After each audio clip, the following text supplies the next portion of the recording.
I started talking to my boss. Congrats. Thanks, man. Thanks. I started talking to my boss, and it's interesting because this job is not what you guys are thinking. It's, I'm not working for the league or a team. But this is in a way better for me where I am right now, because if I worked for a team or the league, I kind of would be restricted in what I could do and who I could talk to and what I could talk about. And I'd have to be, like promoting that org or whatever. And so now I will announce, because the audio is fixed, that I accepted a job at G Fuel Energy as a partnership manager. And it's pretty dope. I know you guys are clapping in the chat, but it's a remote job with a salary that helps me take care of my family, but it's a remote job which allows me to work from here. I can go to events if I want to, and travel. Of course, that'll help me with my job. And to sum it up in a short way, and you guys can go watch the YouTube video where I talk more about the job. I'm going to manage a portfolio of content creators and influencers and people that are sponsored by G Fuel. I also get to help find new people and bring them into the fold. G Fuel was the first organization that gave a break to me and goalie when we were doing the sticks back in the day. And I didn't create content. I wasn't a pro player. I didn't create like gaming content. I talked about esports, and I wasn't a pro player. I didn't work for MLG or any organization. I just talked about what I loved, which was Call of Duty esports, and G Fuel wanted to get with that, and they lined up with us. I know Attach, I'm pretty sure you've been sponsored back in the past by G Fuel when you're a part of Faze and stuff like that. And so I'm excited for this opportunity. I'm excited to walk out my hashtag Let's Grow and help people do what they do better, because that's not really a part of my job, but I get to do it because I'm engaging with influencers. And if I can give them some tips and stuff like that and help them out, I would love to. But the biggest thing is that it allows me to stay in the gaming world. And so I'm excited, guys. And thank you for all the congrats in the chat, and that I'm going to get on Twitter when I post this video in a minute.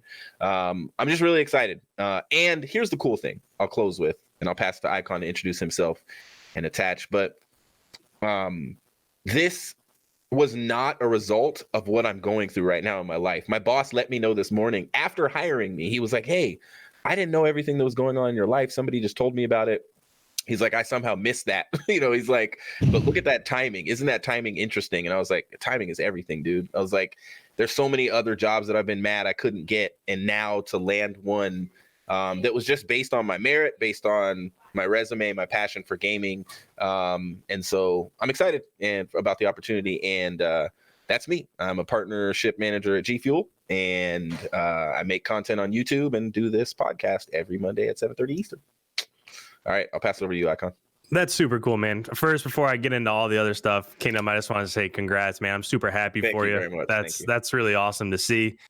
So yeah, my name is IKONation. You can find me on YouTube, Twitter, all that stuff. But essentially what I do is I just take competitive gameplays and I just break them down. So I'll put a map up on screen. I'll draw what I'm seeing. I'll try to explain exactly what's happening, because I quickly realized when Call of Duty made the switch from 4v4 to 5v5, that everything got really hectic really fast. And for the general fan, it was kind of hard to see.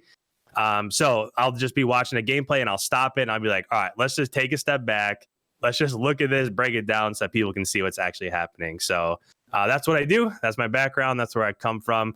Today, we are joined by Attach. Attach, welcome. I'll just do a real quick bio and then I'll let you say a word or two. But obviously, pro player for the New York Subliners, SMG role. Some quick notables, obviously 2015 world champ as part of Denial. And there's a gazillion things I could list. And actually, when I was reading through the COD wiki today, this is something that kind of caught my mind, is that I competed at 3 or 4 events way back in the day. And as I was looking, so I live outside of Cleveland. So back in 2014, I saw that you placed 5th, 6th at MLG Columbus during Advanced Warfare. And I was actually there. So actually that was the last event that I competed at.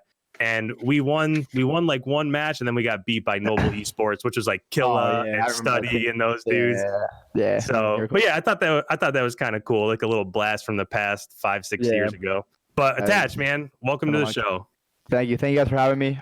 Kingdom, first off, congratulations on signing with G Fuel. I Thank mean, you very much, I've bro. been watching your videos since probably when you started uploading Black Ops 2 Ghost Days. I remember you Yeah. had like a story time thing that I would watch all the time, and The Kingdom story. Yep. yeah, the Kingdom story. I would watch that all the time, and first off, G Fuel, they have a lot of great people, great company, and then yourself. You couldn't be. I think that's like the perfect spot for you to be in with the partnerships and just helping people out, because I feel that's all you've been doing since you got into the space is just helping people, and Yeah. like you've helped me, like you've helped so many people that you probably don't even know how many people you've helped. So the fact that you now get some people to super maxes with G Fuel and change their careers is great. But I'm happy for you, G Fuel, and that partnership. You guys are gonna do great. So Thank you so much, congratulations bro. once again. Appreciate it. And it's gonna be fun. I'm excited for you.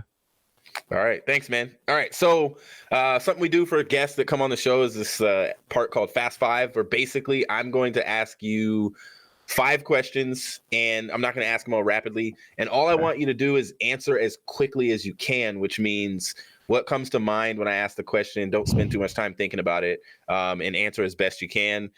They're in no particular order. All right. You ready? Yep. Okay. The first question is, what is what is your best COD esports memory outside of champs? Best COD esports memory outside of champs would have to probably be running through the artillery versus opting in the finals, because that's just the fact that it won esports player of the year is like insane to me. Because when I was like when I did it, I literally was just like, my teammates were like, oh, you probably like, it's a 1v3, so it's like it's already an unfavorable situation. Yeah. My teammate called artillery over there, and I was literally, they're like, oh, you probably have to run through that. I was like, yeah, fuck it. And then I literally just ran through it, got the 2-piece, and then won the 1v1. And if I didn't do that, we would have lost that series. If a lot of things didn't happen in that series, we would have lost it. But the COD gods wanted us to win that day, so that was Clayster talked on Eavesdrop while back about how storylines are created in those moments. You know what I'm saying? Like in those moments where a play actually makes a difference in a tournament, like one play. And that, of course, is etched into the memory of all of us that were watching. And if it was the YouTube era, I would have rewound, like, because now on YouTube, if I'm watching on my phone, I can just double tap if I want to see a play over and over again and then fast forward to catch up. I do it all the time. That's one of the good things about it be us broadcasting on YouTube now. Yeah, but no, I actually really like YouTube now. Number 2 question: what is the perfect map, SMG, and AR? From COD. Raid in Black Ops 2. Yes. The MSMC in Black Ops 2, and the perfect AR. It's not gonna be Black Ops 2. It's not gonna be Black Ops 2. Okay. The perfect AR would probably be. I really like the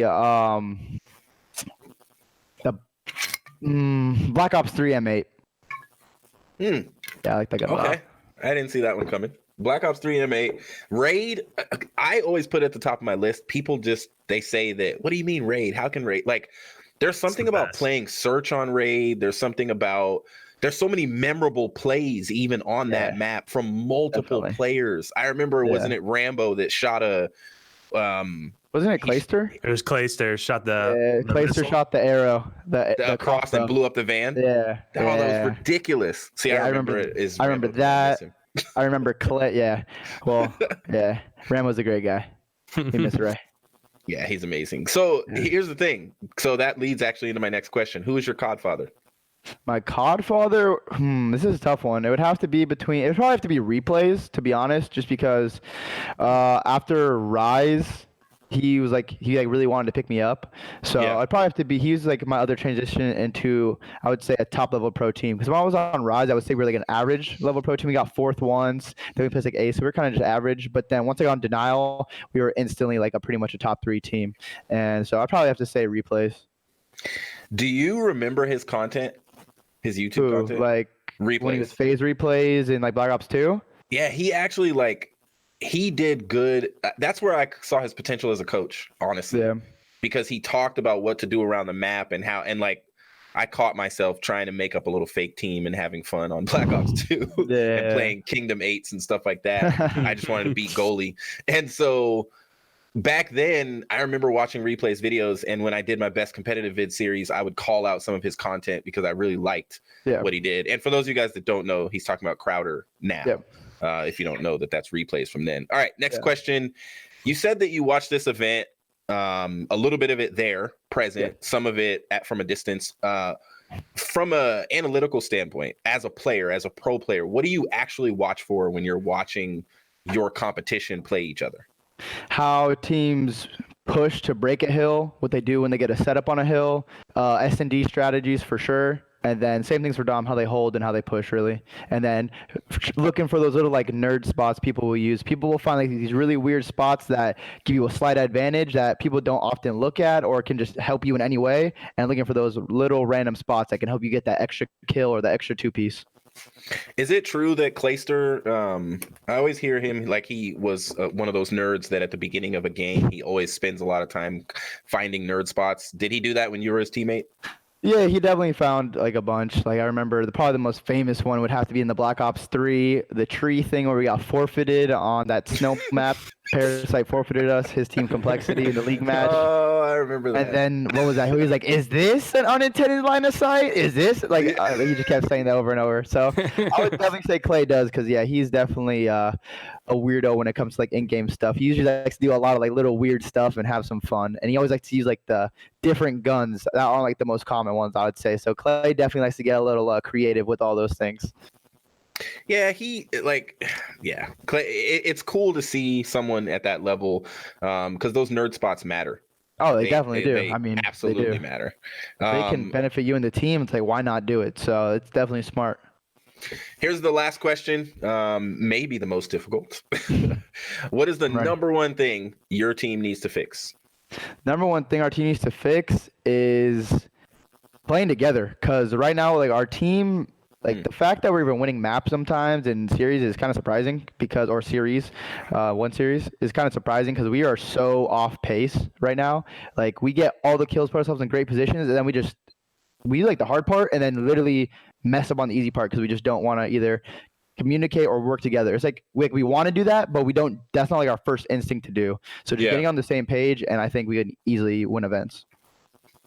It seems though like you guys have good chemistry outside of the game. I mean, is that I know that every team wants to show that, of course, every team wants to show that, hey, we're all getting along and we're skipping through fields of daisies holding hands and, yeah. But it seems like your team, from the pictures, from the videos that I see, even Temp seems like he's got like a positive attitude and he likes being around you guys. Like, is that an accurate depiction that outside of the game, you guys have some chemistry, but you're just trying to find it within the game, like while you're playing? Yeah, I mean, we're good friends with each other. We all like to joke around and have a good time, which is definitely helpful. So we like to have a good time, but it is tough to have a good time when you're winning or you're not winning. So we got to figure out the stuff in game, and then when we're winning, we're gonna have a lot better time together. But no, we're all cool with each other, and we're all just people that just like to have fun. So as we move into the kind of next section before we go to talking about the event and things like that, one of the things that's funny that you say that, because one of my things when I'm looking at Faze, Atlanta Faze, is if those guys that before the season started, I made a video about what their year was going to be like. And one of my biggest predictions was they're going to have fun winning. They're going to win.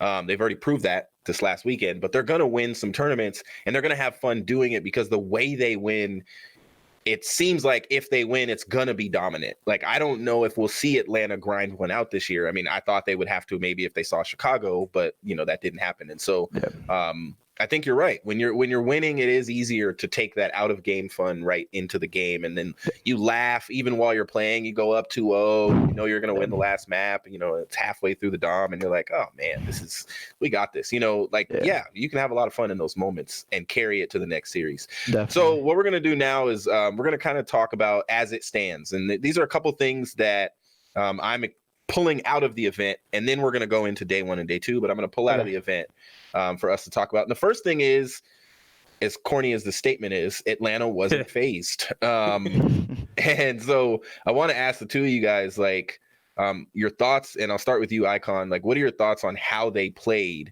and also who they played, like from what you saw from them in the tournament? So it's actually, this kind of works out that we have Attach here on the show, because so everybody saw what they did on Saturday. And then when it came time for Sunday, they struggled at the beginning there. They struggled early with Minnesota.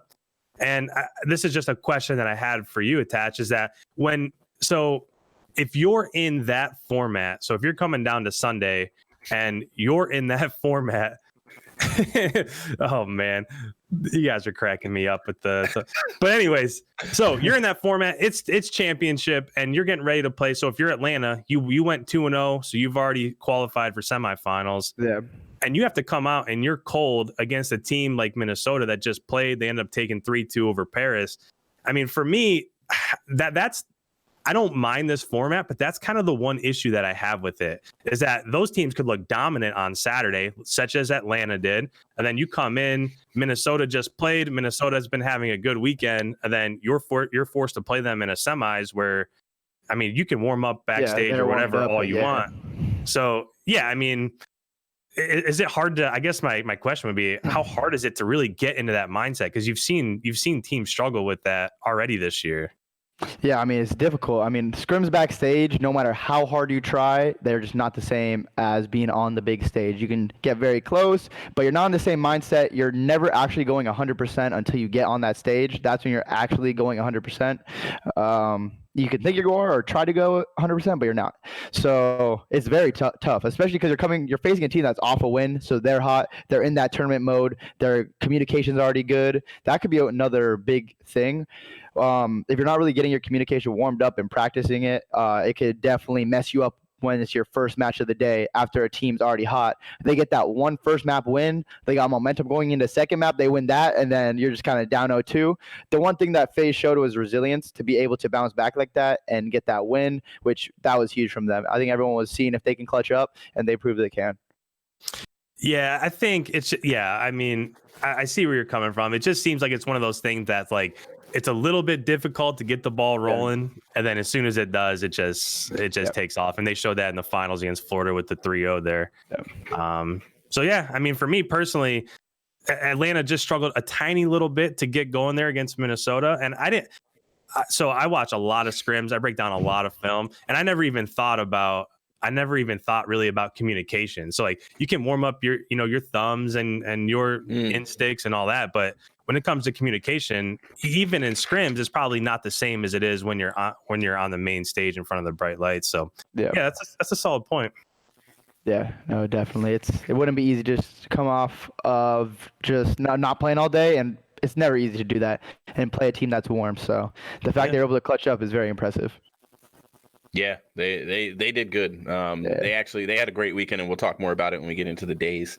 The second statement is Chicago fell short. And honestly, we know that for all of you guys, even for you, Attach, like, not winning is falling short. Like, there's no teams in this league that are like, we just need 10 points. Like, nobody goes into an event thinking like, I just need 20 points and then I'll be happy or we'll be in a better position. Like, no, we need to win. Like, that's putting ourselves in the best position for champs, period.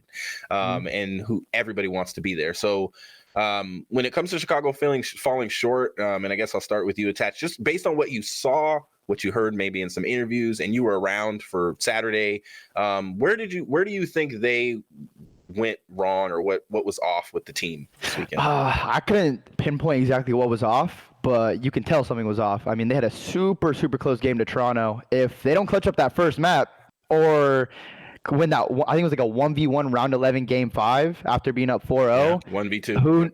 Who knows how their weekend goes, but they definitely looked off, and I don't know exactly what it was, like I said, but they were able to get some wins while looking off, which is still a good thing. But yeah, they just did not look like they did in London. What are your thoughts, Icon? Yeah, for me, honestly, they look shaky like all weekend. And not necessarily shaky like in terms of bad. I mean, because they did have moments where they looked good. I was a little bit nervous for them when they matched up against Minnesota after that shaky start with Toronto, and they looked fantastic. I mean, they kind of had little moments of what they looked like in the past. So. Yeah, I mean, again, it is hard to pinpoint exactly what went wrong. I agree with Attach, but the one thing that I will mention here, just because we talked about it a little bit, I talked about it a little bit yesterday, is that from the beginning of when I go through and I look at people's Twitches and when they're streaming and scrimming and stuff like that, from the time that they left for London until they got back, there were 12 days in between like online scrims for like formal and scump and stuff like that. So they haven't streamed their scrims in 12 days. And I don't know if, that had a ton to do with it. Of course, they were getting experience at London and stuff like that, but you would have to figure that whole time Minnesota is just at home grinding and Florida is just at home grinding while that's all going on. So how much is it that they were unprepared, that they didn't get the reps that they would have normally gotten going into a tournament? I think that all played into it. But the last thing that I'll say is that I think that we have such high expectations for them that if you actually look at the stats, other than Faze, they were the only team that was above 500 in both respawn game types and search and destroy game types. So they were the only team other than Faze. So it was just timing wise that they didn't show up against Florida. So they still were one of the most dominant teams there. It just wasn't who we expected or what we're used to seeing. Yeah. So my 17 cents is that the first map that I saw them play in, something was off. And it's weird when it comes to that team. You can just watch their mannerisms, the way they talk to each other, the way they celebrate or don't celebrate, their mood between maps. When there's something off, and then when you listen to the interviews in between matches, and every single player is saying, we have some stuff out of the game. We're not, getting along as well. We're arguing with each other. I mean, Arcides just came out and said it, like we were arguing, and he's like, somebody will correct me if I'm wrong, but I believe I heard in an ESPN interview that when they went to round 11 with Toronto, their comms were not on point to start off that round. And so I don't know how feathers got ruffled. I don't know if there was some complaining because they weren't practicing, like you said, and maybe somebody decided to be the person to speak up and be like, hey guys, maybe if we would have practiced. And, nobody wants to hear that. And then you do have some big personalities on that team. And there's some potential clashes that have been discussed, Envoy and Gunless clashing, Scump and Formal clashing, took down one of the greatest dynasties in the history of our esport. There's a lot of potential for that. And yes, I'm sure that's the narrative that nobody wants to talk about. Like this team, what's going to happen when they lose? We're about to find out. They have a month off. What are they going to do? Like, you have a month to grind and get ready. And Attach, you'd probably agree, you can't take days off in this league. This is a professional franchise league with coaches, analysts. People are looking at your gameplay, your tendencies, and everything you do. When it used to be 4 guys talking together and saying, hey, so what do you think we should do against this team? What do you think? And now you have, you have people whose jobs are to analyze other teams. And so I think well-staffed teams like that, there's teams that hired 10 players. There's teams that hired, 4 coaches and analysts. It just really, it's going to make a difference. So when I look at Chicago, they're a team that hasn't in the past over-prepared and under-delivered. Normally when you over-prepare, you either deliver or you over-deliver on your preparation. There's a statement that says improper preparation, or it's actually, I'm going to say the real statement. It's piss poor preparation equals piss poor performance, and piss poor performance equals pain.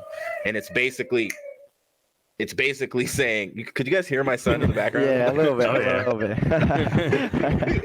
Yeah. That's my son, Evan. He just turned 8 on Friday. Hey, happy birthday. They said, happy birthday, Evan.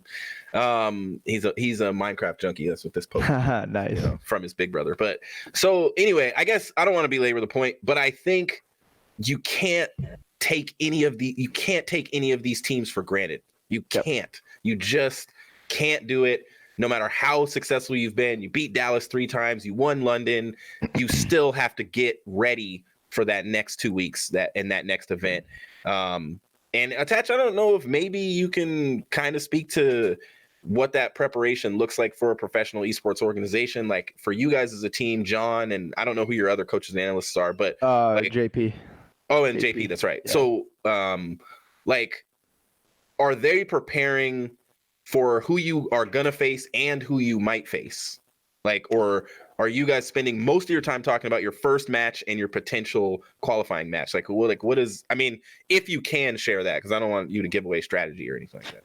I mean, definitely just kind of we don't really prepare for specific teams for like the whole time, but we want to get our game down initially, and then maybe like a couple of days out we'll start. Well, they'll be looking at other teams that we're going to play or potentially play and let us know their tendencies and all that stuff. So that's what they're doing while still helping us during scrims and all trying to get on the same page.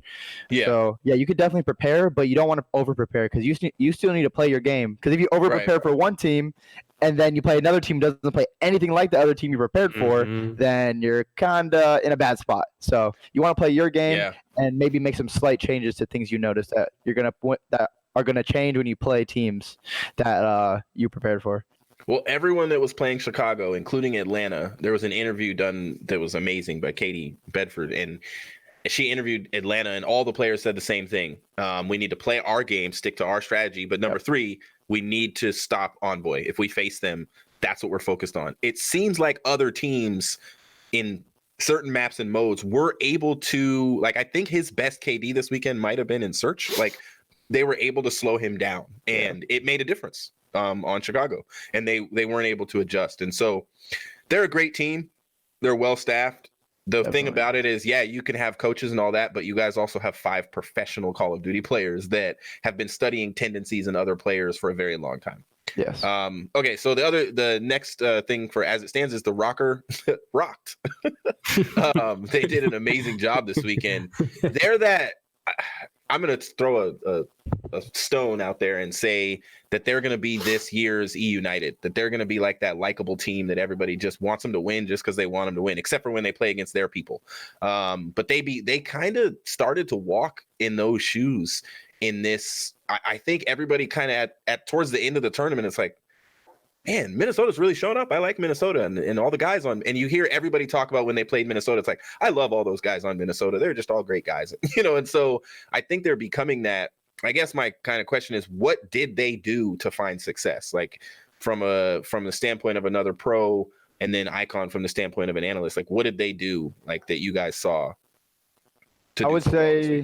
I would say they just put in a lot of time because I just know at the beginning of the game they were playing a lot of search and destroy tournaments. I was playing the S&D tournaments with them, and if they're doing the same thing by playing tons of search and destroy, that usually means they're doing a lot of preparing and respawn and team scrims. So I think they were just well prepared for this year.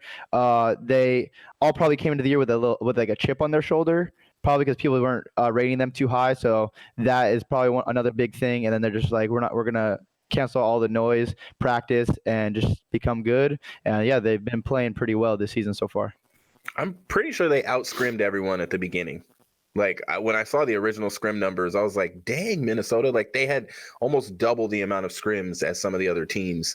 And we know some teams like the Gorillas started with 2 weeks to go. Like they started really late on scrimming. What about you, Icon?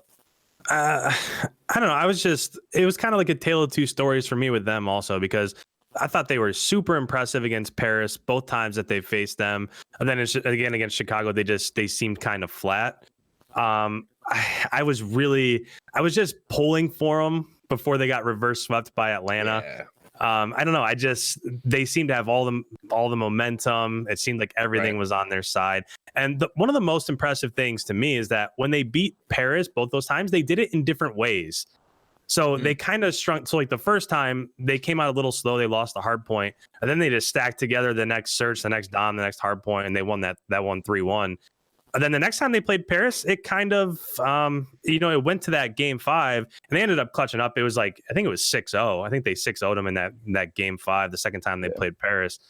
But it was just a different, I don't know, it was a different feel. It was almost like as they went into that last search, there was an opportunity there where maybe they could have been up against the ropes or something like that, and they were resilient and they came out and they really took that one. I was hoping to see a little bit more success against Atlanta just because it would have been a good storyline. The storylines. Oh my gosh. But I mean, those guys are impressive. And that's what I'll say about Atlanta too, is that every time I see them in like a post-game interview, they're so likable. Like they're not up there like trash talking. They're not talking down on anybody. I mean, Celium and Abizi, I mean, all those guys, they're just likable dudes too. So I don't know. That's just a little note that I had for Atlanta I wanted to put out there. Yeah, they are very likable. Yeah, no, without a doubt. I would just say, I I'm gonna agree just 100% with Attach. I mean, that's kind of what I've been saying, and I kind of tweeted after they beat Paris. I said that wasn't a fluke. They're showing that they belong in like top 6 in this league, and that when everybody was saying they're top 4, all pro players that had scrimmed them were saying they're top 4. They came out and confirmed it. Like, hey, Minnesota, yeah, we got a disqualification and beat the Gorillas, but it wasn't a fluke. Like, and then they beat Paris again, and then they showed strong against FaZe. Like, I think what they're showing is like every other team that kind of wants to show that like you can't second guess them. So the last thing I kind of want to share, and we don't have to list. I don't want you guys to list a full power rankings. And I know this may be interesting for you, Attach. We're going to exclude New York because you'll be biased, and because we'll be biased because we want to make you smile because you're on our show. Awesome. So I want to talk power rankings and how they may have changed a little bit based on what happened at this event. There's a crazy tweet, and I'm calling it crazy, that somebody was like saying that Chicago isn't top 2. And I was like, what? You know, I just kind of, that boggled my mind. I was like, they've lost one match. It just happened to be an elimination match. Like, yep. They've lost one match, and they've grinded out and clutched up. On Saturday, they had to clutch up to get out of Saturday. Like, they, even in their second series, Formal was like, it was sloppy. You know, the score doesn't always tell. Like, it was a sloppy series. We kind of squeaked through, and we'll be better tomorrow. And so I kind of want to ask, and I'll maybe start with mine and kind of tell you guys what changes I may have seen. In terms of power rankings, they're weird because of the way the standings are, and we are going to look at the standings later in the show. But I would say the big switch that's kind of taken place for my power rankings is I had Chicago number 1 coming into this event, even though FaZe was so invincible, and but now FaZe is the only team that hasn't lost a match. Yeah. Their search record is not as good as it was going into Sunday. They were 24-6 or something crazy in search rounds. But they got put up against the wall in a couple of those, like with the Rokkr and everything. And of course, Florida has solidified that, like, I don't know, somewhere between 5th and 8th. It's hard to pick. And then I don't know what to do with London and Paris. I really thought at least one of them would make the semis, but in my predictions, I said I thought Minnesota would make the semis. I just thought that they were going to come out and show and prove. Yeah. And I'm glad they did. I did not. I don't think anybody had Florida winning this event. So they've definitely moved up in the power rankings. I would put Florida in contention with the London and Paris teams with what they just did. They showed like they showed on day 1 and day 2, they can fight. If there's fighting that has to take place in competitive Call of Duty, Florida can fight. And that's what I've learned about their team. They have some fight in them, and something motivates, and I don't think it was just Pristini, something motivates that team to fight hard. And yeah, maybe once beating Pristini, beating Alec, the emotions probably deflated the team a little bit, much like when Merc beat Optic at Champs and then got in the finals and just got blasted. It's like, but that team was so excited to beat Optic, because they had dropped him. And Pristini kept saying, you dropped me, you left me, like that was an emotional moment for him. So it probably showed in that final match, but I think Florida did really good. So I'd say for power rankings, my biggest switch is the number 1 spot going clearly to FaZe, in my opinion, even though everybody's saying, like Nameless mentioned, they haven't played Chicago. But I would say for the sake of power rankings, which is predictions of the future and how things are going to land, FaZe should win the next event. I mean, honestly, so that's where I am. I'll slide it over to you, Attach. Yeah, I mean, I would have to say FaZe is still first. I would still keep Chicago. I would put Chicago second now, even though they had a bad weekend. I would still say they're second. I was just leave them at second. There, yeah, their potential is definitely there, and they still won maps in one series while having a sloppy weekend. So I still got to keep them second right there, unless they go to the next event and don't play well. Then maybe they would go down. But for now, I'm keeping them second. And do you have to go to like the whole list, everyone? No. You can just talk about any teams that because of this event have taken leaps up or down, I guess. Yeah, I would kind of say Paris and London stayed in the same spots. Wherever They have like probably like fifth, sixth-ish, and I Yeah. would probably put, or like maybe even, I'd probably boost up Minnesota and Florida above them, and I think they're right.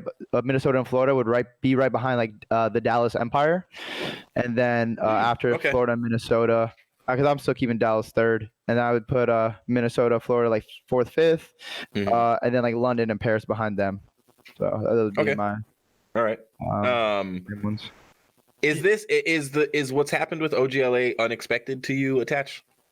I mean, definitely. Everyone expected them to be a powerhouse team coming into this with all the stars and smart players on their team. Right. I don't know exactly what it is. I don't know if it's internal issues or just they don't like the gameplay is just not good. They're not good together, but it's just very surprising. And Slashers teams have had bad starts in the past, so I still do expect them to turn it around. I think this LA event is everything for them because they haven't won a match, right? I don't know if they have. Only team with no points. Yeah, okay. So they haven't won a match, and so I would say this LA event is do or die for them. Their backs up against the wall. If they don't do good here, they definitely make a change without a doubt. Yep. So this is 100%. This is the time they need to turn up. So I'm gonna throw it out there, and we'll get to it. I think there's more than that team. I think that's the only team that, like, if they don't get any points, they make a change. But I think there's more than just that team. That this is one of the most important weekends of the year. Oh, definitely. Going you can into say that for LA. a lot. You can say it for a lot of teams. A lot of teams. There's because we're gonna see a different dividing of the pack after that event. If the Gorillas continue to lose at their homestead and they face each other, I think in the opening, that's a weird. But they face each other. Then, another team gets like the teams that have. I think Gorillas has one win, I believe. Yeah. And so one of those teams is getting another loss, and they're putting them both in a really bad position. And even us, like we only have one win.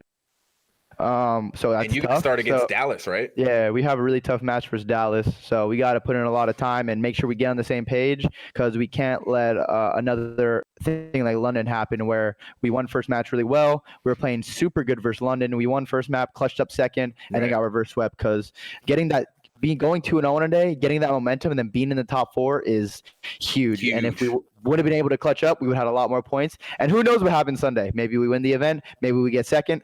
I don't know. But we cannot let another sloppy series like that happen or a sloppy tournament like that happen for us. And I'm sure, I don't know if you know this, Attached. I don't know how much you guys, sometimes professional athletes watch or don't watch the noise depending on how it makes them play, like the media commentary.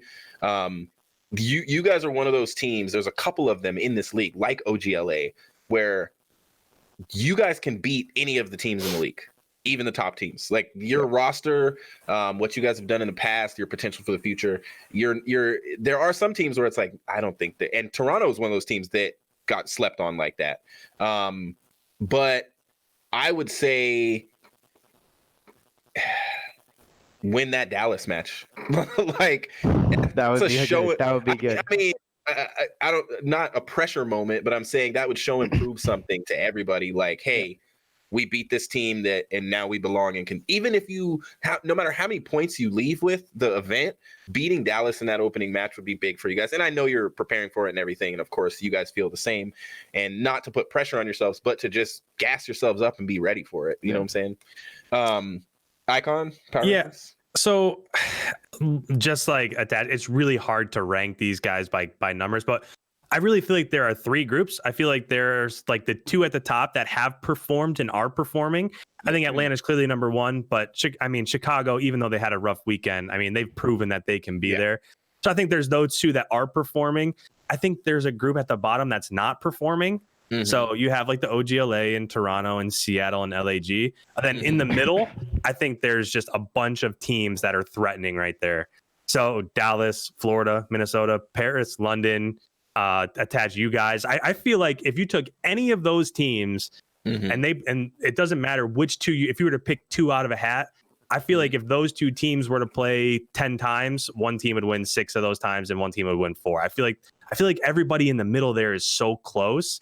So I will say that going into this weekend, I was really impressed with Paris and London, what they did in London. So I had them a little bit above what Minnesota and Florida did. And then after this weekend, I mean, how can you not be impressed with the way Minnesota and Florida came out? So I agree. They're a little bit above those 2 other teams, but I just feel like everybody right in that, they're in the middle there. They're just, everybody's so talented, and you can't really, I think there's just those two teams that you can say might be a little bit better so far, and then everybody else is just beating each other up. And real quick, I will say that Group B in Los Angeles, man, that is tough.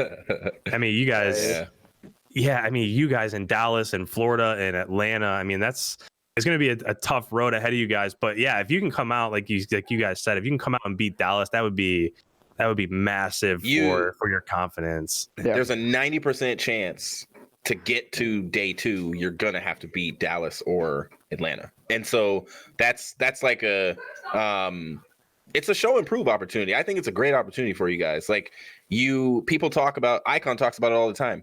One of the best Dom losses that we've seen, was when you guys beat Atlanta. The most impressive map that I've seen was at Minnesota launch weekend.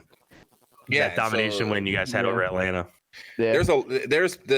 We all know the potential is there. It's just kind of like, all right, here comes the event. Let's do this. And so I'm so excited for LA. Like, there's some teams that I'm just like hoping they, and that's on the other side of the bracket. I'm hoping they kind of, maybe I just really would love to see OGLA get a win. That would be great for those guys.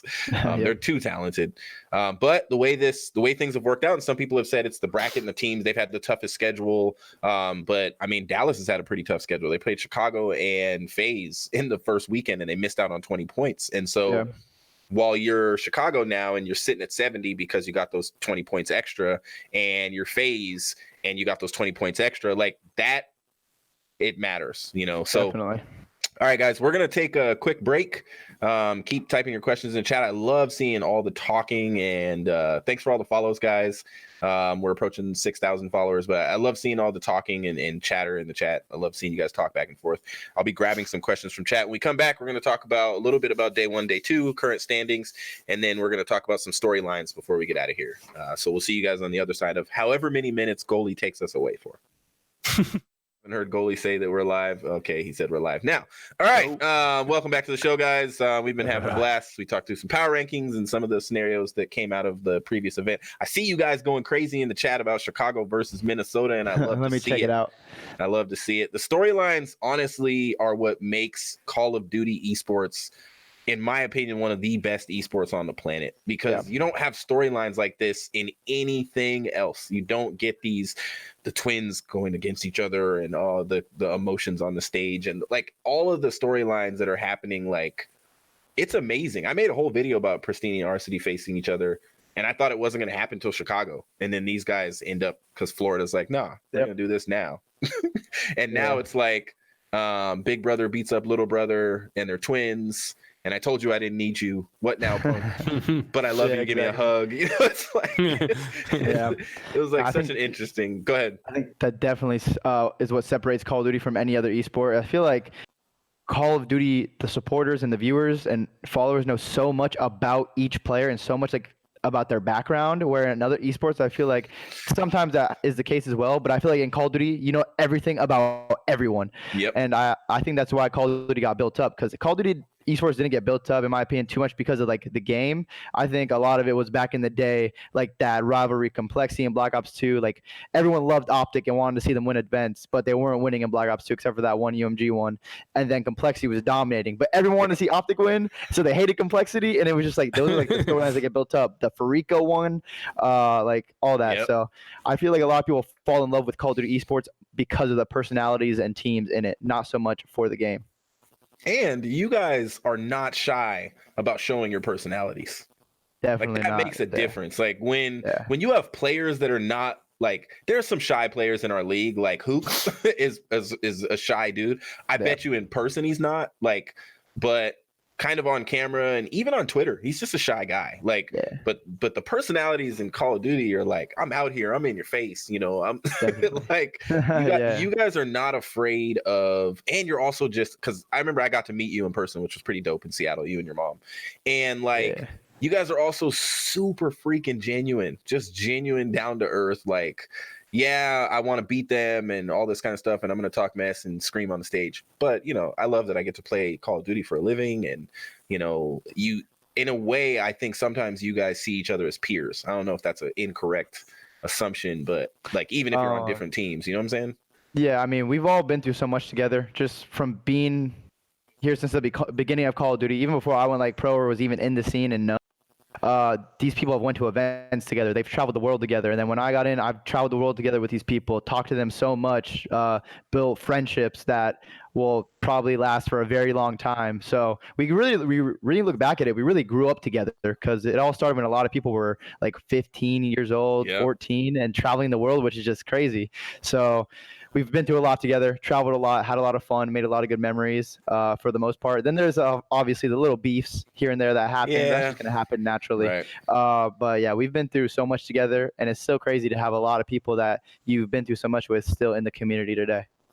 That is, and then there's the fallen ones that kind of disappear, and you're kind of like, hey, what happened to that guy? You know, and that happens, you know, in our esport. And so, all right, we're gonna get a little bit into the days, and for the sake of time, we're not going like match by match or anything like that.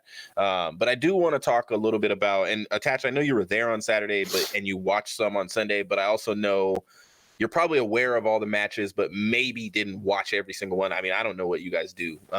As a commentator, of course, you know, I was glued to the screen like crazy. Yeah. So the first question I have is like on Saturday, you know, kind of what was learned. And what I'm going to do is I'm going to give you guys all three of these and you can share to any of them. So what did we learn on day one? What were the best matches and moments, and what surprised you? And I'll start with you, Icon.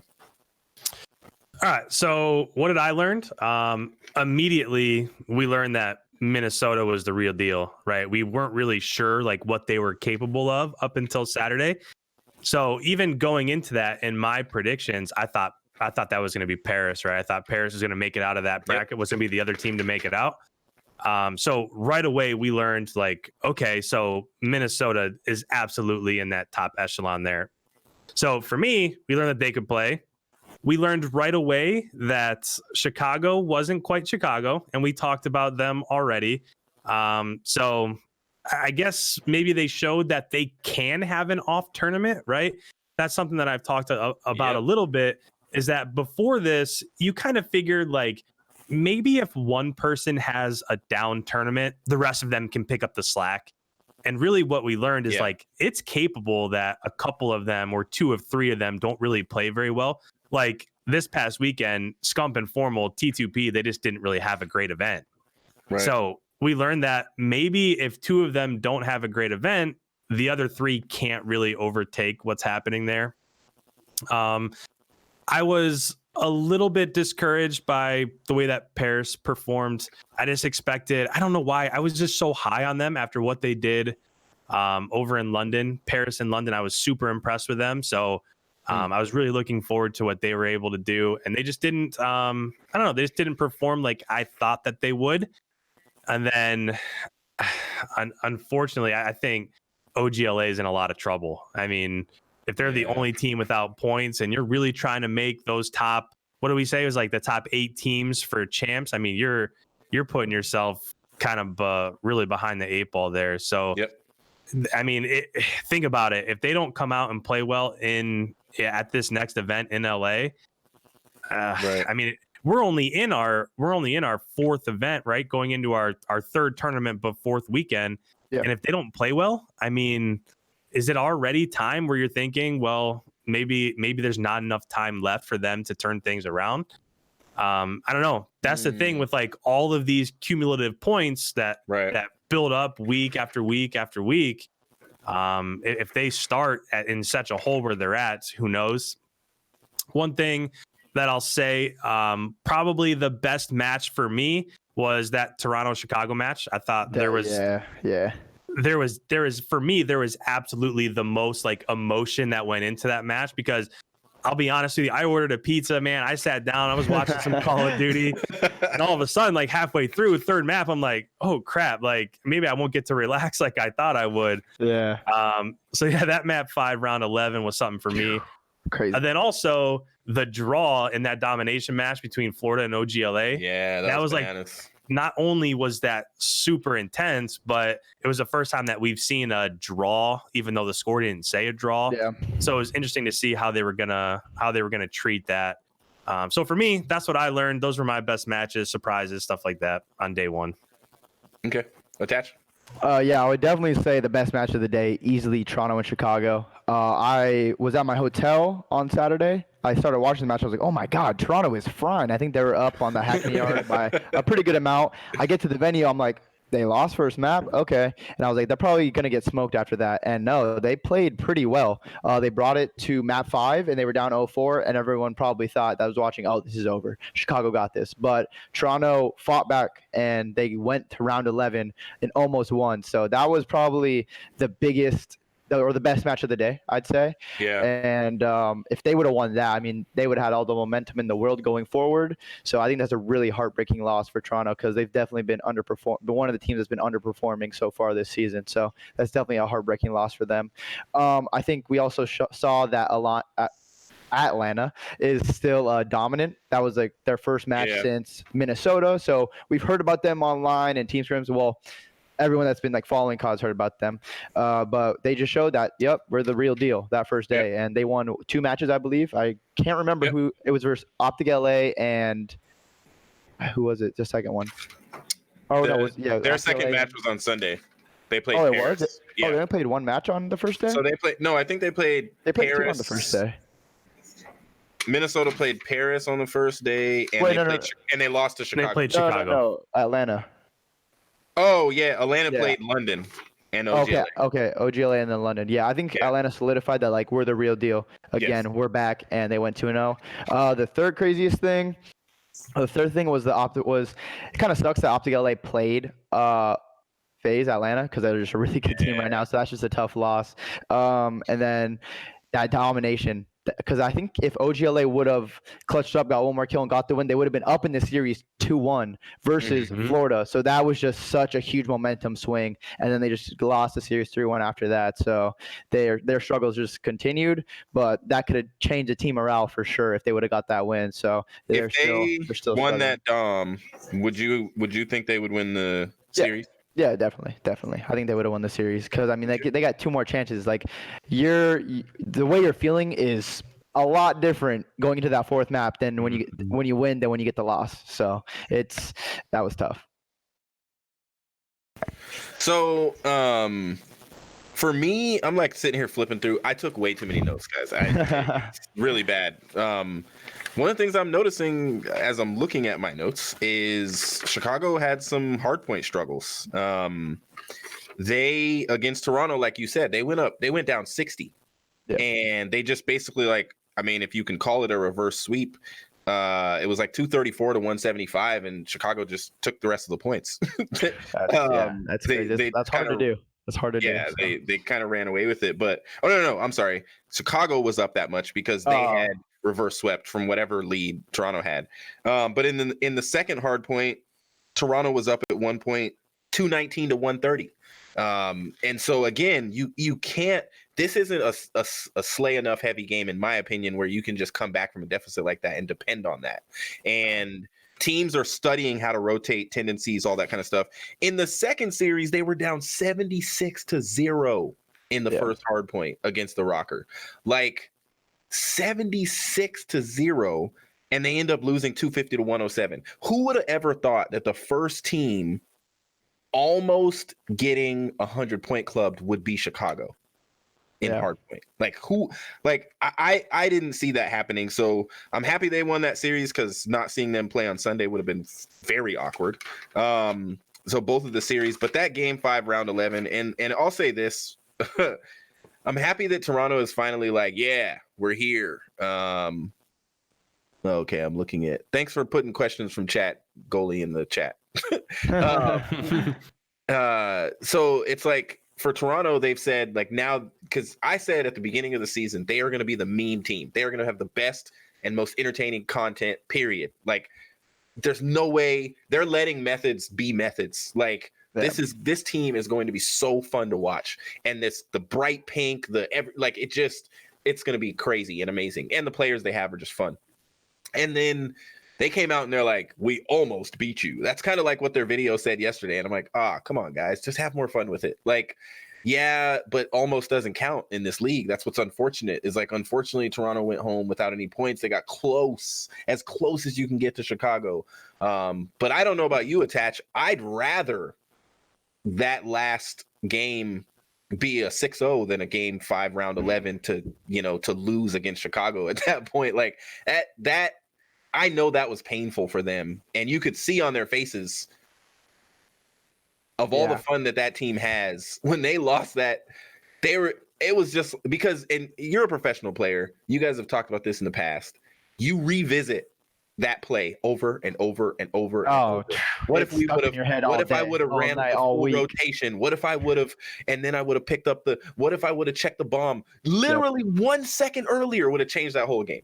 Like that moment for me was bananas. I was nervous, and I wasn't nervous because I'm like a Huntsmen fan, because I'm a Seattle fan this year as a Seattle native and a dad and all that. But I'm like, as a COD fan, I was nervous. Like, what is about to happen? Like, this is crazy. Why are we at game 5, round 11 right now? What is happening? And Stump said in the interview afterwards, we underestimated them a little.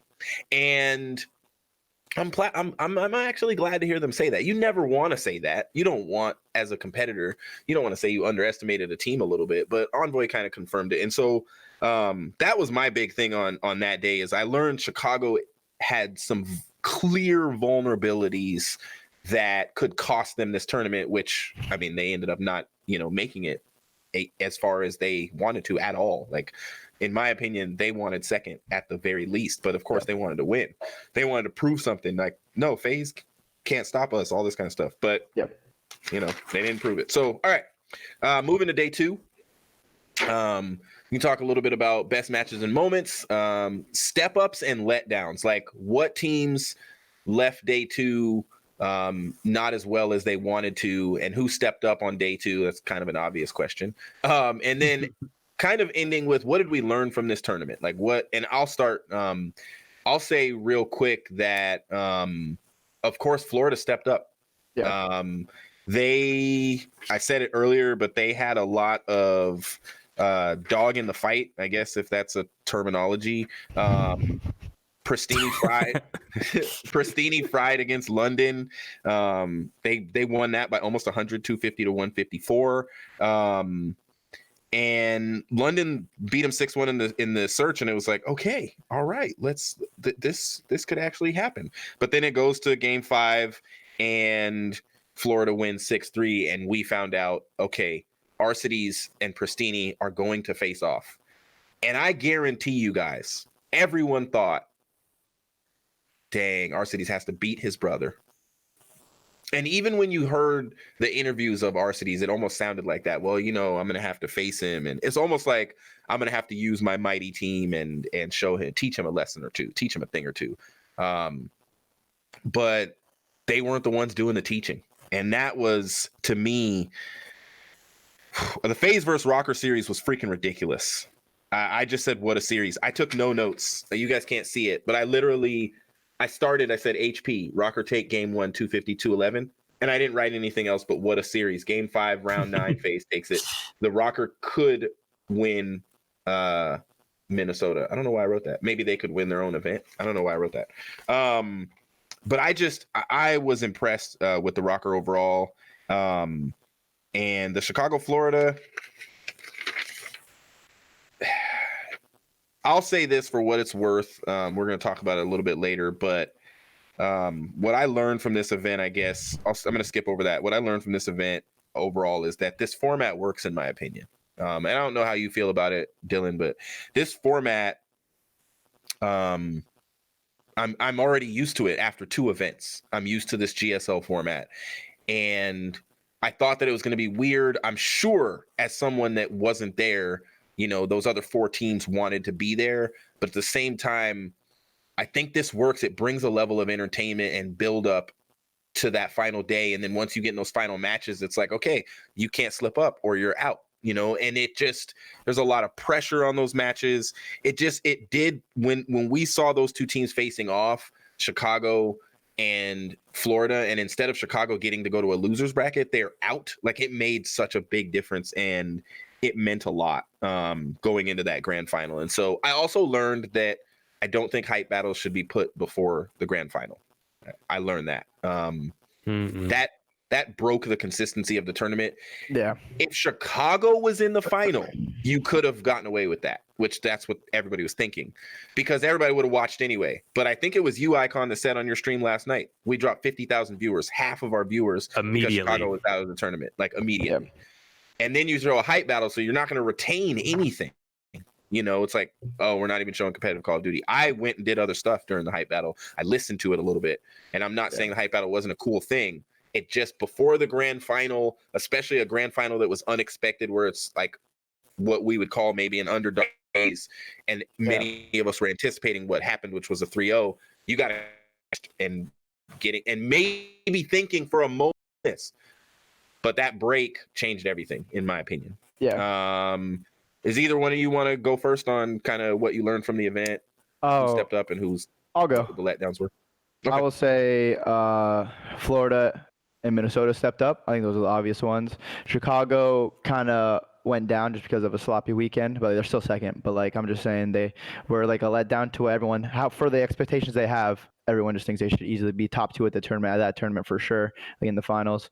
And I do agree with that point about the what was that, the 2v2 gunfight? What's that? The hype battle. The hype battle. I think they have to change that. It's just not. To be honest, no one wants to watch it. It's just that simple. If anything, you should put it at before all the matches, because once you're into that tournament mode, and even the players, the viewers, you want to see the tournament. That's what you're bought into. You don't care about who. It could be the most famous person in the world. No one's gonna care that much, because that's just how it is. So they need to move the hype battle, because it cost them a lot of viewers. So I would say Chicago getting out costed them a lot of viewers, and then going right into a hype battle that no one cares about, that's going to cost them a lot more viewers, even on top. So it's like a double whammy of Chicago losing and then the hype battle. So they got to get rid of that, or they have to put it in the front of all the matches, because everyone wants to see a tournament, a Call of Duty tournament. That's why we're watching. So get that out of the way. Do not put it in the middle. And then, that's all I have to say. I think in terms of step ups, for me, of course you have Minnesota and Florida, but you guys have already talked about that. For me, it was Atlanta, especially in the final. Atlanta just showed up, made quick work of Florida. It was a quick 3-0. And I think that they really asserted themselves of, hey, we're the best team in the game. We're going to show it. We're going to prove it. Even though Florida just had this battle with Chicago and all that. For me, I think the team that stepped up the most, and not so you would expect that to happen, but I just think that they proved it. So even in that Florida, there wasn't much there in terms of excitement, right? It was just kind of, okay, Atlanta's just running over Florida and they're going to win this thing. So letdown would have to be Chicago, because leading up to this, the entire time, all that we were talking about was that potential meetup with Atlanta and Chicago. That was it the entire time. So with Chicago not coming through the way that we had hoped that they would for that potential final, that was the biggest letdown for me. And one thing I'll say about the moment is, and I've seen this kind of here and there, but I really didn't like that interview with Arcides and Pristini.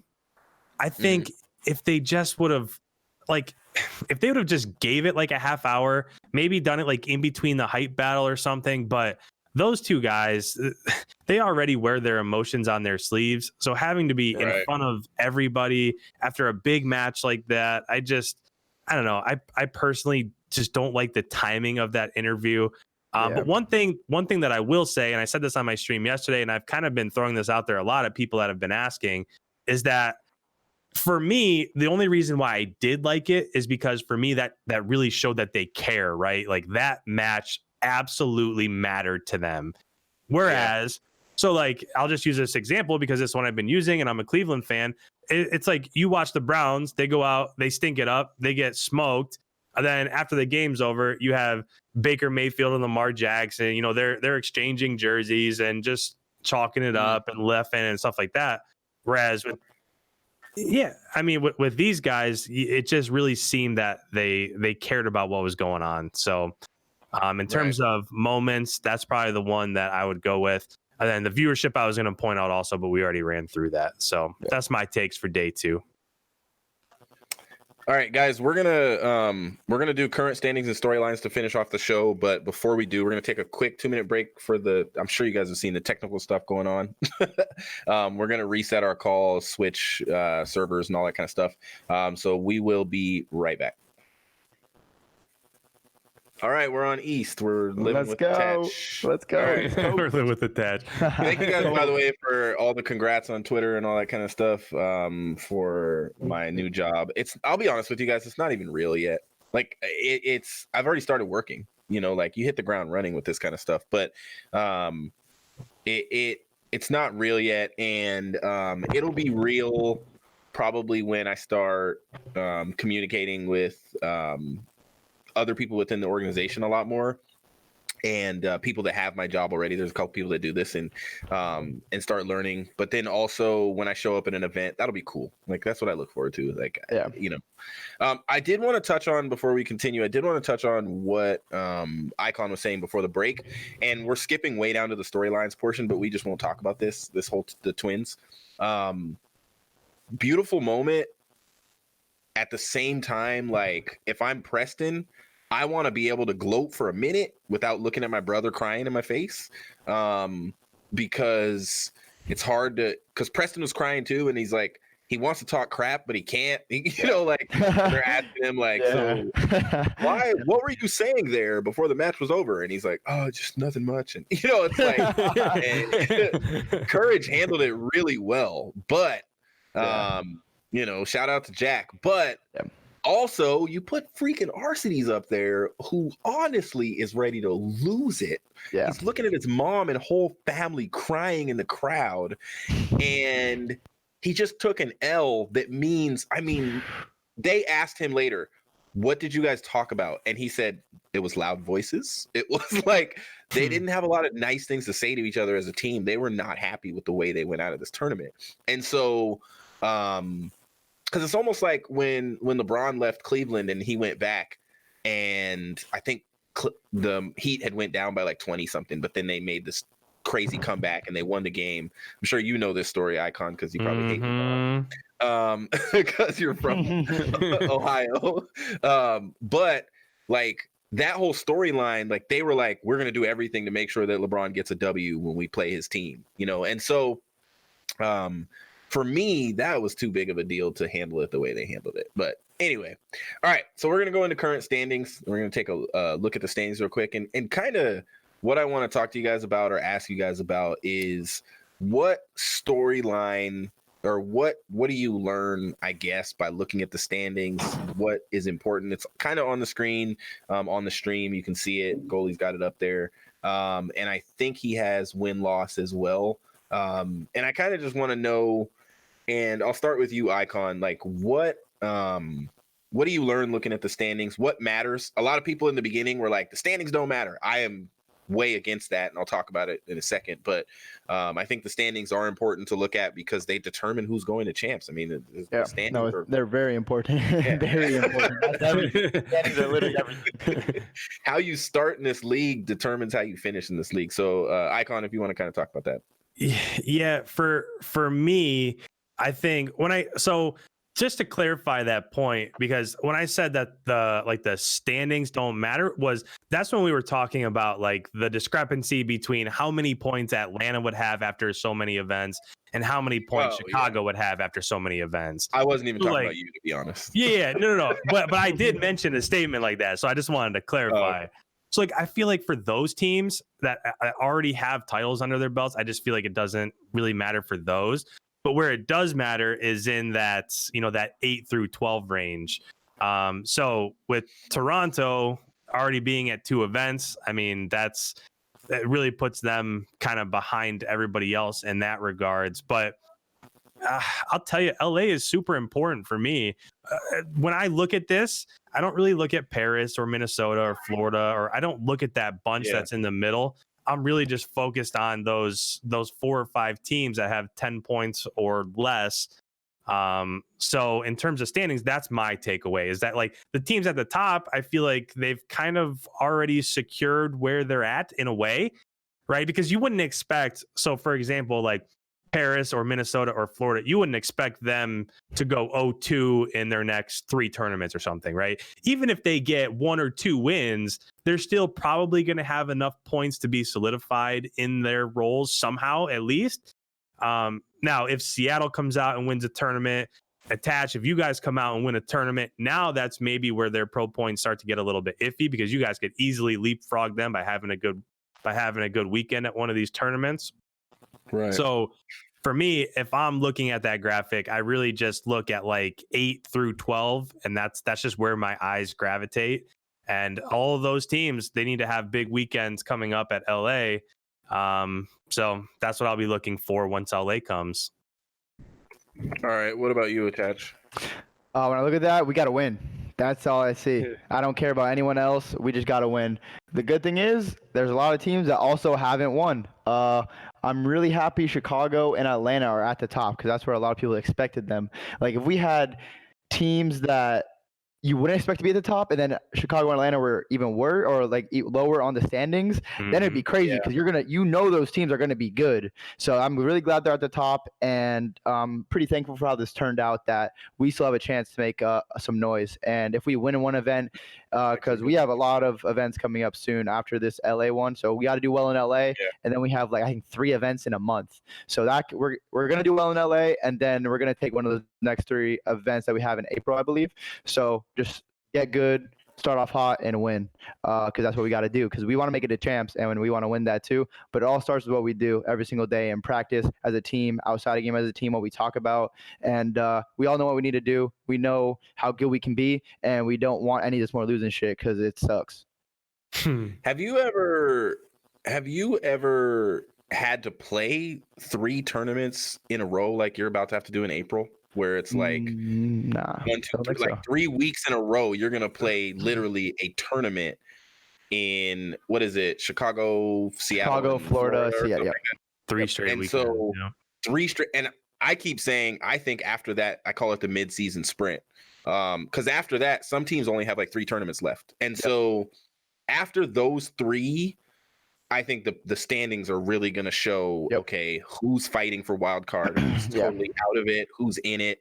I would say for me, what the standings tell me is Toronto is the only team that has been to every event and doesn't have 40 points.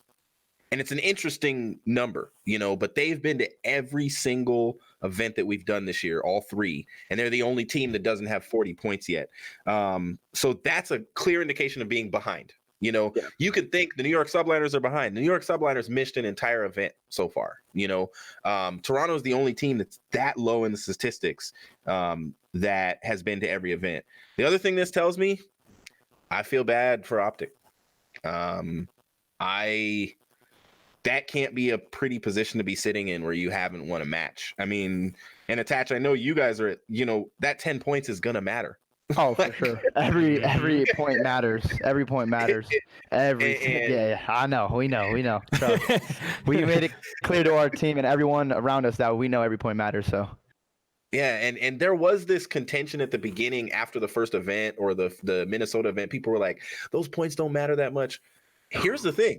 Those 20 points that London got, those 20 points that Paris got, the 20 points that Chicago got, the 20 points that Faze got, that's going to matter later when teams like you guys, teams like Seattle are fighting to one-up London and Paris. Yeah. It's going to matter that they got 20 points in Minnesota.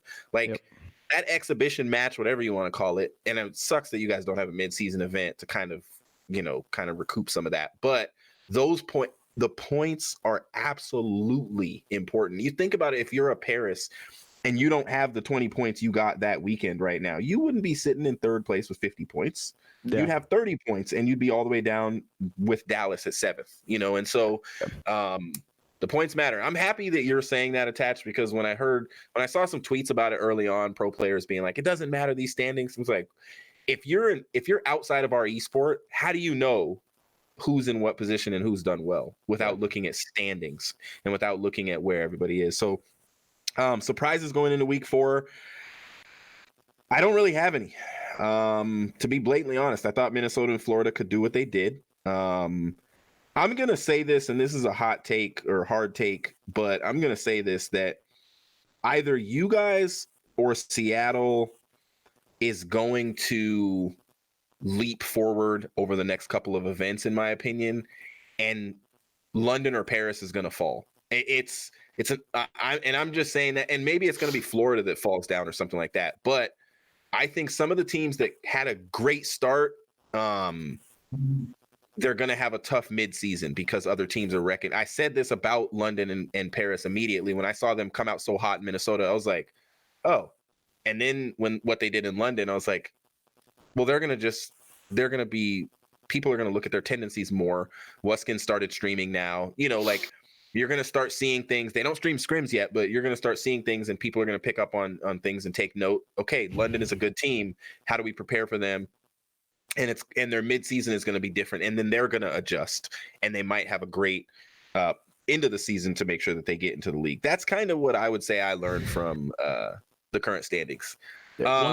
One thing I'll add just on your point right there, Kingdom, is that I really think that Seattle event, and I'm not just saying this because you're on here with us attached. I think of those next, 4 or 5 tournaments that are coming up, I think that's where you guys will make that jump if you make that jump. Because in your group, you have teams that you would consider beatable, right? Seattle, LAG, and London are in your group at that Seattle event. And you're kind of avoiding those teams like Chicago, like Paris, like Minnesota. They're all in Group B together. So I think just kind of jumping on what Kingdom was saying there, if there's somebody that's going to make that jump, I think that would be, just from looking at the matchups and the group breakdowns, that's where I would see that happen, is during that Seattle event. Yeah, no, for sure. I think, is Seattle right after LA or no? Is it Florida? Oh, no. It goes LA of an event we don't play at. I think LA, in Dallas, Chicago, we don't Florida, play Seattle. in Dallas, and then we play in Chicago. I think we have a tough schedule in Chicago too. Yes, you do. Yes, you have a very tough bracket in Chicago. Yeah, so just play well at London, gain confidence, play well in LA, gain confidence, and then that will be the perfect storm for us to go to 3 events in a row. Because if we do well at LA, we're gonna feel incredible going into the next 3 events, and those are the time where you really make a big jump in the standings, and that's what we got to do. Period. Well, and you guys know Chicago is going to be a big event. Oh, it's gonna be great! I can't wait. I've never been to Chicago. I'm ready. Tickets already. Like, Yeah. Chicago's going to be huge, and I have a feeling. I was watching a Hex interview and him talk about, we're learning from all these other events, and we're just gonna. And he keeps talking about being a part of history. Like, come be a part of history and history and history. Like, the Huntsmen is a brand new thing that we're building. He also mentioned Envoy as the legacy of their brand, which I thought was interesting for him to state that this early in having Envoy as, and they've been putting him up for a lot of the post interviews, not the ones right after matches, but the ones at the desk. And so I find it interesting that he's already talking about that. But are you going to that event, Kingdom? Chicago one? I don't know, man. I don't know. I would pretty love sure to. we'll be there. I'm gonna be at that one. Yeah, that Can't wait, honestly, like, if I want to go to any event, I'm going to Seattle, but if I want to go to any event, that's going to be the other event I want to go to. Like, I really want to go to Chicago. I just think it's going to be lit. Like, yeah. And if I'm one of the teams that's not going to Chicago and not playing, I probably would still go to the event just to be there and be a part of it. All right. So, we the storylines, we kind of talked a lot about most of them. Yeah. We talked about the Twins. We talked about I put 0 GLA. We talked about them. I'll ask you, Attach. Faze is facing off against Florida in the first match of LA. It's a rematch. Is it another hot 3-0? Does Florida, because they seemed well prepared at this event, do they actually make a dent? Do they have a chance at beating them? Or was this honestly a good day for Florida? They played well. Let's not even. Pristini got the longest streak in CDL history so far. Yeah. But it's 13 kills in a row. That was the longest that we've seen yet. Yeah. And so I'm not saying that they're not a good team, but did we just not see the best Chicago this weekend, and some of the other teams they faced? and or is Florida going to actually do something against the almighty Faze? I think it's good for Florida that they did end up playing Faze. Even though they lost, they play them first of the next tournament. So that's the last match they remember. They're going to go crazy studying that match. And I think they're going to have a way closer match because you have to remember, Faze is also coming off a win. And this is their first time winning a tournament because it's their first tournament they went to. So what if they show up, they don't practice as hard, which I don't think they will because the people around them, the players on that team, I know they're going to practice hard. But you never know. What if they don't play as well and Florida beats them because Florida is super preparing for that match and knows what to do against them now. So those are the things you got to think about. Yeah, that's what I think for that matchup. Okay, that's a good way to think about it. And would you be able to speak to? I kind of had one of these storylines talking about Chicago losing full a little bit. Do you think that maybe some of the players on that team took their win and coasted a little bit? Not that I recognize. I mean, not that I recognize. I feel like I don't know how much they scrimmed before this event, but I felt like they were playing a lot. Obviously, probably not as much as they wanted to, but if you take a day or two off, that's fine. And I felt like they were back on it. So I don't know exactly what happened with that. If they took more days off than I noticed, or they just had kind of an off weekend and stuff. They're having a little bit of internal issues with each other. I mean, yeah, that's a good point. Yeah. Okay, so we're gonna take some questions from the chat. If you guys have some questions, throw them at me. One of the first ones we got was from Landon, and then we're gonna end the show soon, guys. Where is it? Oh, okay. So Landon asked, it's a question for you, Attach. What's more valuable, playing in the tournament and earning experience, or watching from home and taking notes on other teams? That is a tough one. I would probably say playing in the tournament because that's when the real Call of Duty is being played. You can't replicate tournament gameplay anywhere else except for a tournament. So that's where you learn the most, I would say. Of course, if you are super on point, super on it, you can learn a lot from watching, but it's a lot easier to say something and talk about it than to actually do it. And so when you're getting those repetitions at the tournaments, that is extremely, extremely important. That's definitely the best practice without a doubt. Do you think, just real quick to hop in there, do you think it's different by player also? Because my first glance at that question would be like, for somebody like Shotzi, I think being in that tournament is like you can't replace him getting more and more experience over time. But do you think there's a case where like there's a vet out there that like you, for example, or some of these other guys like Scump and Formal that have just been in tournaments so many times where maybe you can learn a little bit more just by being at home and watching? Like, does it depend on player, I guess? Yeah, I would say it depends on player and team. I think some teams can probably implement that better than others, and I'm not sure like which teams can do that. That's just kind of hard to say. That just depends on the players and the people around that team that take care of them. So that's a tough question to answer. The one thing I do think you can look at is actually the history of the Call of Duty League. Don't look at the open tournaments. Look at when the Call of Duty League was happening, who are the most consistent teams and consistent players, because this is a league again. There's a long season.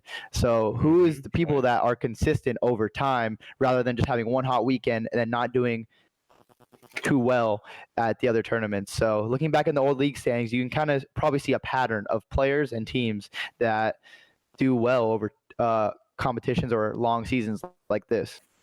Gotcha. Attach, question from chat. What's the difference between LAN and online in this game? Oh, I don't even know how to explain it. You kill really fast online, but it depends on the host and the location and all that stuff goes into it. The 12 hertz. But then you get to LAN, everyone kills fast if they hit their shots and hit their movement right. So LAN is much better to play on, of course. I love playing on LAN. Yeah. And that's when like the nerves and all the stuff come out in everyone. So you kind of see who's like more comfortable, who's not as comfortable. But yeah, LAN's just a whole experience. Because when you're scrimming online and we're playing online, no matter if you're streaming and have a couple hundred viewers, you aren't getting that real what Call of Duty is actually like experience. You're getting the online experience, and LAN is just, you can't even begin to explain what it's like to play on LAN. It's beautiful. Right. Is there I just keep adding on to the end of these questions because you just keep stimulating thoughts. But is there any merit to like boot camps in this, or can you even do that? Like are there league rules against it? So like if you're going to the next LAN, could you bring in a team that's not going to be at that tournament and then just boot camp against them before you head out? I don't even know. I'm pretty sure boot camps are allowed. I haven't read anything about them being banned or anything like that. So I think a boot camp would be very helpful. But the thing is, we're not going to see because there hasn't been a boot camp yet, I feel like. So Right. one day there's definitely going to be a boot camp. Throughout the season, there has to be, unless it is, and I don't know that it's banned, but I'm pretty sure they're allowed. And once the first one happens, we will see if the teams that go there do better or do worse. So that's a good question. But I do think usually the teams that do go to a boot camp will most of the time do better.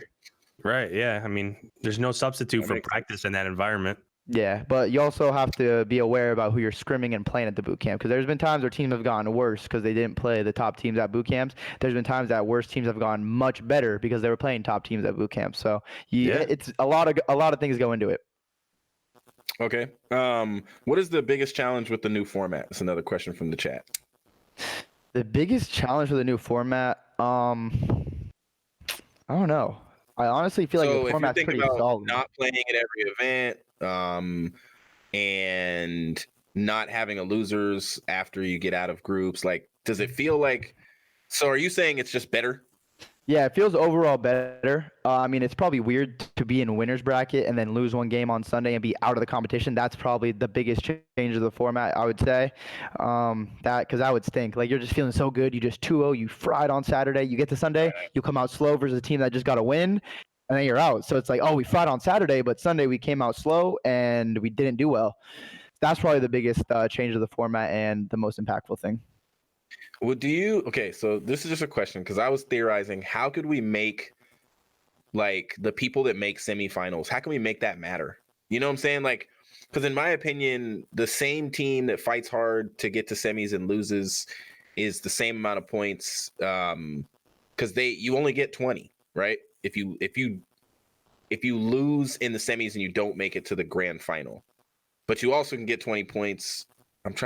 Wait, is that right?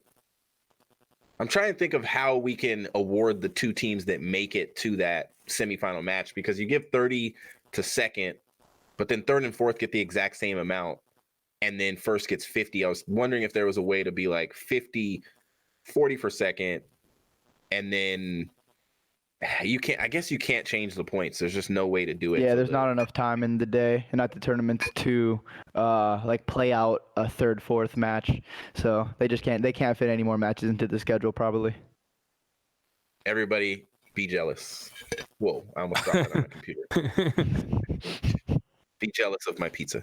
You're in New York, so you have way better pizza than I do. So definitely, without a doubt, New York has the best pizza. In your opinion, should OG and Florida have replayed the Dom? Nah, because Florida won it. Like, it said it was a draw, but everyone knew that Florida won it. They got the tick. Like, they should get the win. That would have been really bad if they made him replay it or gave them made him replay it. So I think it was the right call. When they interviewed Pristini, he was like, we were just talking about the next map because we kind of knew they would give it to us. He was like, but I'd be shocked if they didn't. We would have stomped them. Yeah. I was like, well, of course. I mean, that's what I'd say too. Like, we're going to beat you guys. But he said they were nervous, because it was such a tense ending. Have you been in a match like that? Like, where you didn't know who was going to win down to the last second?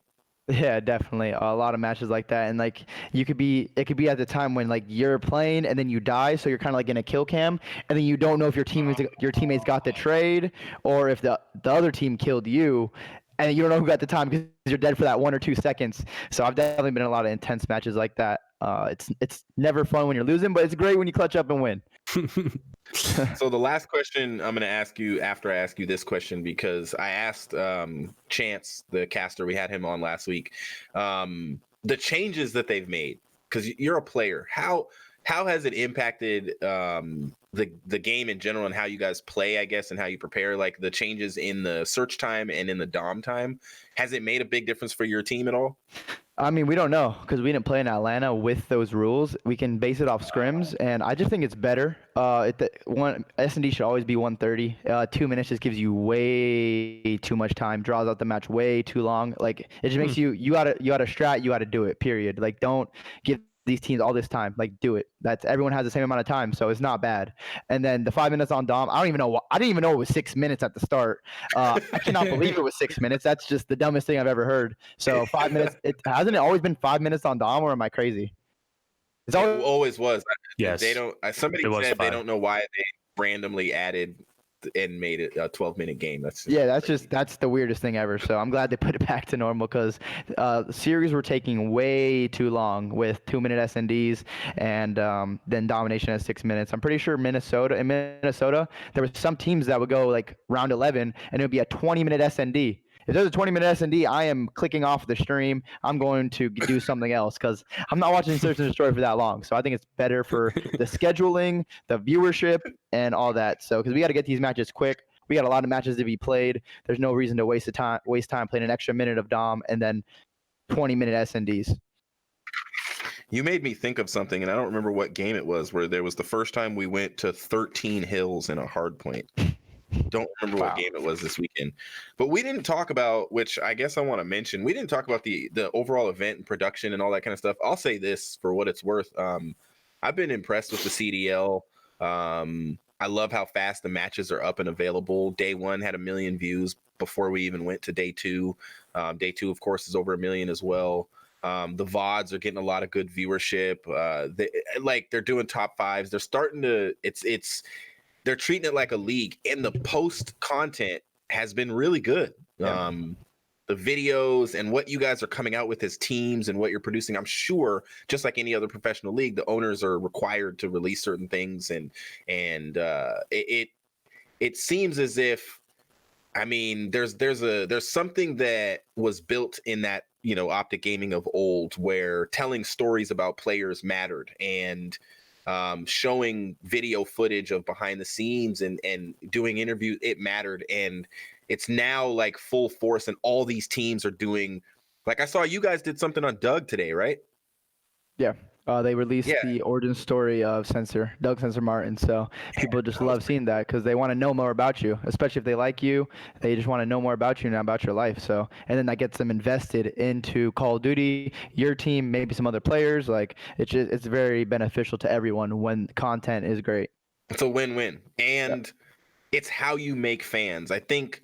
I hope some of these cities realize that you can't just open a venue and tell people to show up because you think they like COD.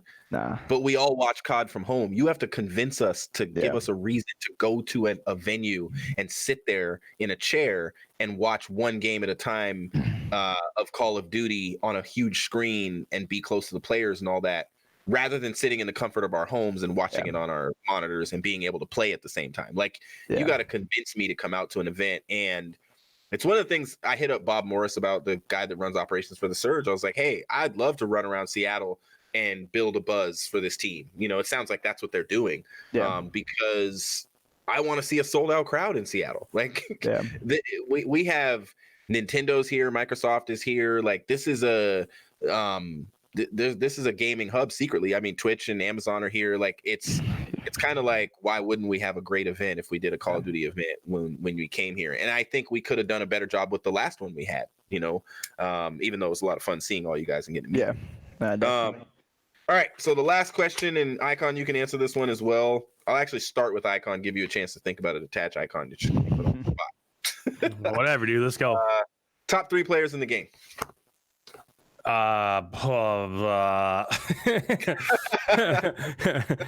That's so tough. I feel like you have to go with, even though it's so funny when you're watching an Atlanta event and they're always giving props to each other. I love that they're just so I don't know, they're just not cocky at all. But I think I guess you'd have to go with Simp to begin with. I guess I would pick him. The AR role is really tough for me because Octane has been unbelievable, and Dens has had 2 really good tournaments in a row. So it's hard to pick between them.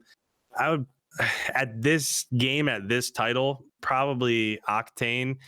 And then after that, I don't. Dude, you could have gave me a little heads up. Yeah, you're like, I don't care. Let's go. Come on, let's do it. I don't know. Maybe Envoy. He's always in the right spots. He's always coming up clutch in hills. He's always the person like if you watch them scrim like I do, it seems like I waste like 20 hours a week watching those dudes scrim. But he's one that's always pointing out like where he's at, so where the enemy team's going to be spawning. Like he also brings that headiness, that intelligence to their team. So I don't know. I feel like you could have a combination of 25 different players. So I don't know. Those would be my three, I guess. All right. What are your thoughts, Attach? So the top three, it's definitely tough. I could easily put 3 Faze members in there because with Call of Duty, of course, it's awesome to have a great KD. But if you're not getting the wins, who cares? It's all about being impactful on the map, helping your team out and stuff that doesn't always show in KD. But if your team is winning, that means that multiple people are probably doing something really right on the team and to secure those wins. So I'd have to say, like Simp, of course, Abizi would be up there. Like everyone on Atlanta would have to be in the top 3. Any other answer is just kind of crazy if you don't put Atlanta there. So I can say I would also put Envoy because I think he has a very big impact on Chicago. Absolutely. I would also put RC's up there in the conversation, but right now I'd have to say the top 3 would have to be people on Atlanta. Like it could be anyone between Celium, Simp, Abizi, Priesta, and even Major at times. So it would just have to be Atlanta. Okay. I'd say the only person I don't think you guys mentioned, of course, but they've been pretty consistent, is like GodRx. Wuskins has been pretty consistent. He consistently is in top 3 for overall KD, I think, everywhere he's played, every time he's played. And so he's playing really good. Envoy, like you said, makes a difference on the map. I think it's a hard thing to pick, and I like that people have said, like, I think it was Merc on one of their podcast episodes, he was like, we don't even need an MVP per event. He's like, we can do like a season MVP at the end.